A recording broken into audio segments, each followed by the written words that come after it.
नमस्ते दोस्तों, डर की सच्ची दास्तान में एक नई कहानी के साथ आज आपका फिर से बहुत स्वागत है। उम्मीद करती हूँ आप मेरी कहानियां सुन रहे होंगे और अगर ये कहानियां आपको अच्छी लग रही हैं तो कमेंट कर जरूर बताएं और मेरे चैनल को सब्सक्राइब भी करें। तो चलिए आज की कहानी में मैं एक भूतनी की कहानी बताने वाली हूँ जो अपना बदला लेने के लिए कुछ भी कर सकती थी। बहुत साल पहले की बात है। एक गांव में राजवीर नाम का एक अमीर आदमी रहता था। उसकी उम्र लगभग 30-35 साल की होगी। उसे जंगल में शिकार करने का बहुत शौक था। एक दिन वो एक घने जंगल में शिकार करने के लिए गया। शिकार करते करते कब रात हो गई कुछ पता न चला। जब रात हो गई तो रात भर रुकने के लिए कोई अच्छा सा जगह ढूंढने लगा।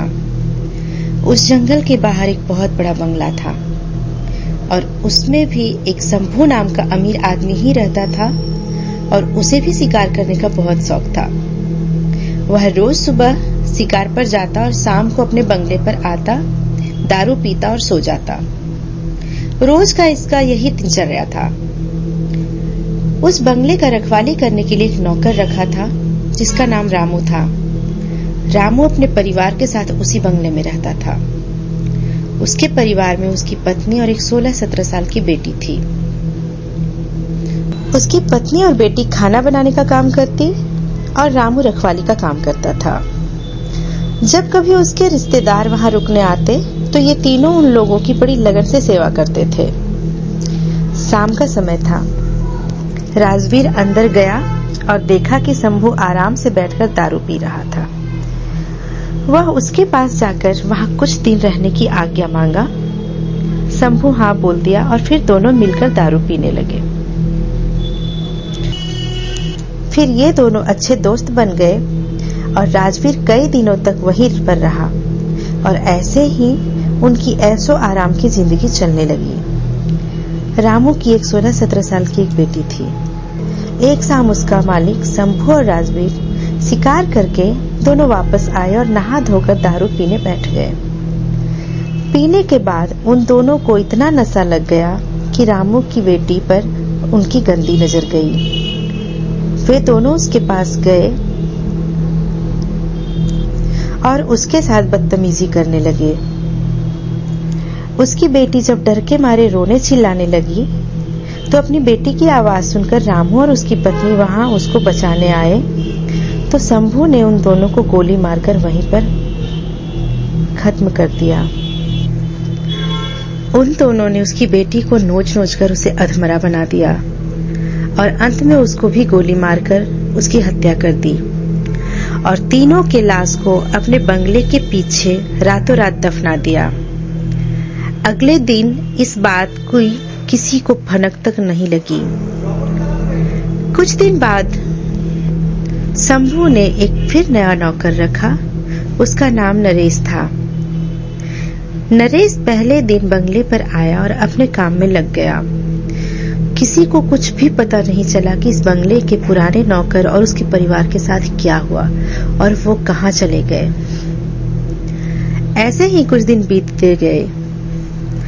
नया नौकर नरेश गेट बंद कर सोया हुआ था। तभी अचानक आधी रात को किसी के रोने की आवाज आई और नरेश की नींद खुल गई।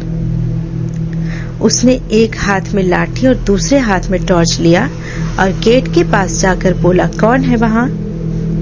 कौन इतनी रात को वहां रो रहा है? उसने देखा कि गेट के नजदीक बैठी एक लड़की रो रही है। नरेश उसके पास गया और उसके सिर पर हाथ फेरते हुए कहा, बेटी रो मत, मेरे साथ अंदर चल। फिर वह लड़की अंदर आई। नरेश ने उसे पीने के लिए पानी दिया और पूछा, बेटी तू कौन है, कहां से आई हो और इतनी रात को अकेले इस घने जंगल में क्यों भटक रही हो? नरेश की इतनी बातें सुनकर वह लड़की और तेज तेज रोने लगी। कुछ देर बाद वो शांत हुई और नरेश को बताई कि इस बंगले के पहले नौकर रामू की बेटी हूँ।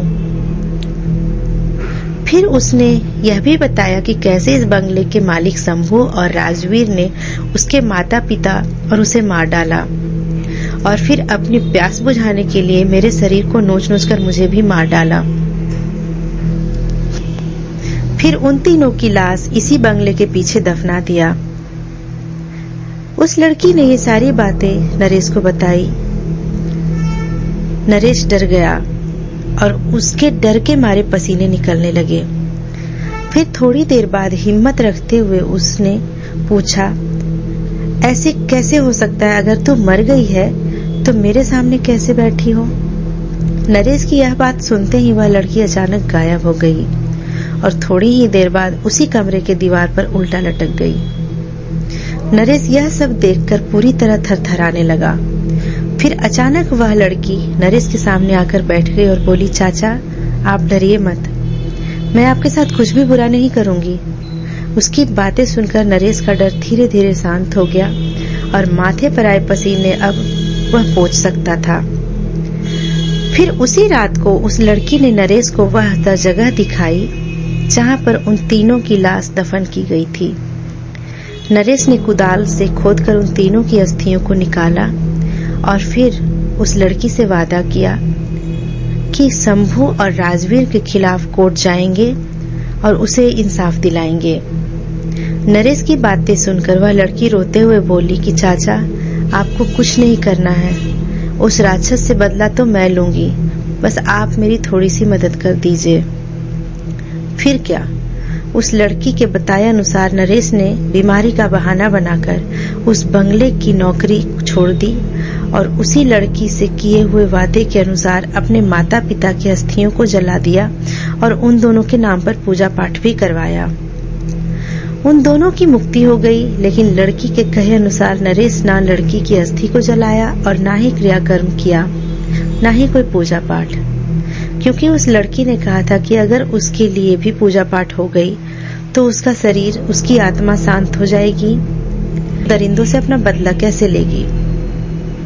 क्योंकि उस लड़की ने कहा था कि अगर उसके लिए भी पूजा पाठ हो गई तो वह इस भूतनी शरीर से मुक्ति पा लेगी और फिर इन दरिंदों से कैसे बदला लेगी। समय बीतता गया।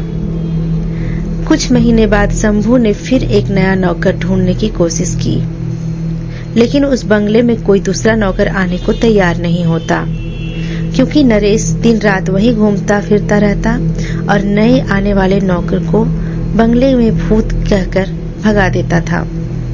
कभी कभी लड़की भी आने वाले नौकर को भूत बनकर रात में अजीब अजीब आवाजें निकालकर डराया करती थी। उस बंगले पर ऐसे ही रोज कितने शिकारी आते, दारू पीते, मौज मस्ती करते, लेकिन जिंदा वापस कभी नहीं जाते, क्योंकि वहां आने वाले हर शिकारियों से उसे बहुत नफरत थी। कभी कभी वो लड़की एक सुंदर रूप बनाकर जंगल में जाती और दूसरे शिकारियों को अपने जाल में फंसाती और शाम को उस बंगले में ले आती और रात को असली रूप में आकर उसे नोच चीर फाड़ कर खत्म कर देती। ऐसी घटना कितने दिनों तक चलती रही और बंगले में मरने वाले शिकारियों के मौत का रहस्य बना रह जाता। अगल बगल के लोगों के लाख कोशिश करने के बाद भी न हत्यारा पकड़ में आता और न ही उनकी लाश। धीरे धीरे यह खबर आसपास के क्षेत्रों में फैल गई कि जंगल के पुराने बंगले में ठहरने वाले हर शिकारी की मौत हो रही है। 5-6 वर्ष बीत गए। अब वह बंगला खंडहर हो गया था, क्योंकि अब किसी में भी इतनी हिम्मत नहीं थी कि वह वहां रात में ठहरे। आखिर किसको अपनी जान की परवाह नहीं होती। ऐसे ही बहुत दिन बीत गया और वो भूतनी उसी बंगले में रहकर अपने हत्यारे का इंतजार करती थी। दिन में उधर आने जाने वाले लोगों को एहसास होता था, क्योंकि वह हमेशा रोती रहती थी पर किसी को दिखाई नहीं देती थी। फिर उसने शहर और गांव में घूम घूम कर ढूंढने की कोशिश की।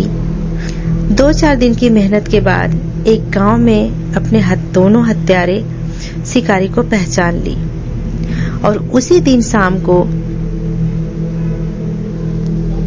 एक सुंदर लड़की का रूप लेकर दोनों को अपने जाल में फंसा ली। ऐसे उसने 2-3 दिन लगातार उन लोगों से मिलती रही और पूरी तरह से अपने जाल में फंसा ली। वे दोनों उसके आगे पीछे घूमने लगे। जैसा बोलती थी वो वैसा ही करते थे। एक दिन लड़की बोली, क्यों ना हम लोग किसी दिन जंगल में शिकार पर चले? वे दोनों बोले, ये तो बहुत अच्छी बात है, चलो। दोनों अच्छी तरह से उसकी माया जाल में फंस चुके थे। फिर दूसरे दिन ये तीनों जंगल की ओर चल पड़े। दिन भर शिकार के साथ साथ मौज मस्ती भी की। फिर शाम हो गई। शंभू और राजवीर उस लड़की को बोले, अब सूर्य ढलने को है और थोड़ी देर बाद रात हो जाएगी, हमें घर वापस चलना चाहिए। तभी लड़की बोली, डरो मत, आज रात हम यहीं ठहरकर जंगल का आनंद लेंगे। राजवीर बोला, यहाँ कैसे रुक सकते हैं, यहाँ तो आसपास कोई घर भी नहीं है। भूतनी उसकी बात सुनी तो मुस्कुराने लगी और बोली, तुम लोग चिंता मत करो, मेरे एक दोस्त का घर इसी जंगल में है, हम वहां पर रुक जाएंगे। दोनों उस भूतनी का बात मान लेते हैं। उसके कहने पर वहां चले गए। रात को पार्टी शुरू हुई। अब भूतनी अपनी डरावनी और भयंकर रूप में उन दोनों के सामने आई। उसको इस रूप में देखकर दोनों के पसीने छूट गए। ऐसा रूप देखकर अच्छे की हालत खराब हो सकती थी। फिर भूतनी ने ग्लास में जूस के बजाय खून भरकर उन दोनों को पिलाया। अब उसकी हिम्मत ही नहीं थी कि उसको ना कहे, क्योंकि वो पूरी तरह से डरे हुए थे और कांप रहे थे। उसके बाद वो भूतनी अपना और ज्यादा विकराल रूप बनाकर दोनों पर कूद पड़ी और अपने बड़े बड़े नाखूनों से उसके शरीर को चीर दिया और उसके खून को पी गई। फिर उसके दोनों आंखों को निकालकर खा गई। इसके बाद उसे एक पत्थर पर पटक पटक कर मार डाला। इस तरह से उस भूतनी ने अपना बदला लिया। दोस्तों, उम्मीद है आपको ये कहानी काफी डरावनी लगी होगी।